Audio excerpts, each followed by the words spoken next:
Hey guys, it's Chris you're seeing here back again from C&H Small Engine for another informative review video. This one is a review video for a failure. This specifically is about a Troybilt machine right here, or as they call them, Troybilt built for life. And I basically, every time I hear that saying, I chuckle and say it's completely bogus, because if you don't maintain your machine out there according to the manufacturer's recommendations, it's not built for anything basically.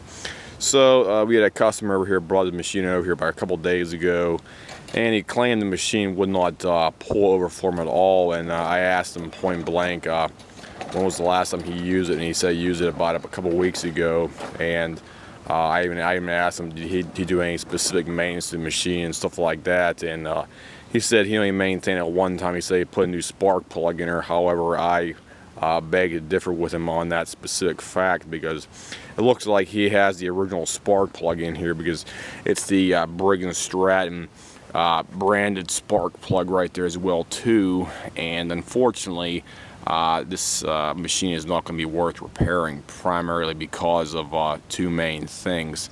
The first thing is the engine will not pull over. We actually took the top of the engine off here. We tried to spin the flywheel over and stuff like that, and the engine is basically seized up and locked up internally in there because of one major thing right here. I'll even show you right here. Here's your dipstick right here, guys, and as you see right here, it has molasses like oil on here. You get a better picture and get a better shot for you right there. This oil on here, it's extremely gummy, in our words right here, and this is one of the #1 killers for your small engines out there for that. And anytime you got a machine like this, it looks like this guy probably only put the original oil in the machine whenever you actually go to like Home Depot, Lowe's, and like buy a brand new machine. It comes in a box, and you get a little small 20-ounce bottle of no-name oil, and you can put that in the machine originally. And it looks like this guy has never done any kind of maintenance whatsoever to it. And this one is a 2010 machine. It was made in 2010 right here. So I'm gonna get you a better picture of the tag right here. There is the engine tag. I'm just gonna zoom in on here for you guys right there. It's a 126T02-0675B2 with a date of manufacture of 2010 right there, clearly marked for the actual last portion of the serial number, date of manufacture. So this is a rule video. Just like, please follow the rules whenever you buy a machine out there. If you want it to last a long time, you got to maintain it, guys. You can't skimp on it, because oil's relatively cheap. And as you've seen right here, the oil, if you do not maintain it, turns almost into like a slime, almost like a tar. Like, it feels like in my fingers right here, it feels like it's almost like a tarry substance on here for that. And we try to drain some oil out of the crank, and the oil simply will not come out of the crank whatsoever. There's nothing coming out of the actual dipstick tube whatsoever. We had it sit in a wall for about a half an hour just to try to, see if there's anything, even maybe a few ounces, to come out of there. And basically the oil was completely used up, and this guy never even maintained his machine probably once out of the whole for about 7 years right there. He even admitted on the phone to me and in person he never maintained the machine as well for that specific fact. So let me give you another shot, or another side shot of this machine as well too. On the other side, his air filter is the same thing as well too. We took the air filter off on here, and you can see it right here. The air box has not been maintained whatsoever as well too, and people always think I'm lying about showing people's videos and pictures of stuff like this.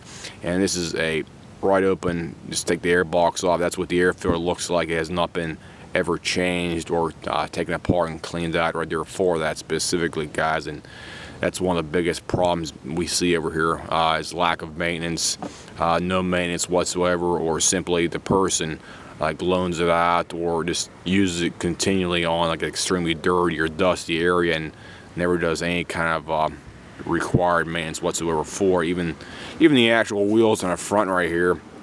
They're almost completely bald on the I think the one side, the actual left side over here.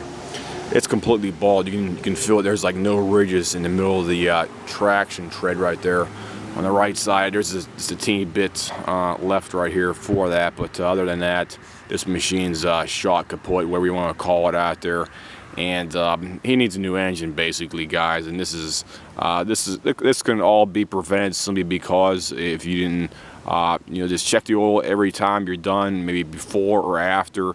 Like say you're going out and cutting your grass, or maybe half an hour each week. Just pull the dipstick out and wipe it off. Check the level on a level surface, and if it's getting low, just add some oil to it and just change it at least once or twice a year out there. I personally recommend Mobil 1 full synthetic extended performance oil, because that's how I use my own lawn equipment over here, mainly my Honda HRC commercial machine, and it lasts at least once. I say it'll go the whole season before the oils start turning like a dark amber color right there for that, and it's basically guaranteed to not give you any problems, because of the synthetic base oil is a lot more tolerant of heat and debris as opposed to the typical dyno oil right there for that. So if anybody has any comments, questions, whatnot, just feel free to leave me a message here. I can give you some detailed recommendations from the actual manufacturer about you know, typical lawnmower maintenance and stuff like that. So just feel free to leave me a message at the bottom of the page, and I'll try to give you some kind of files or owner's manual links to the various manufacturers if anybody needs any of that information. So I'll see you guys. Have a nice day.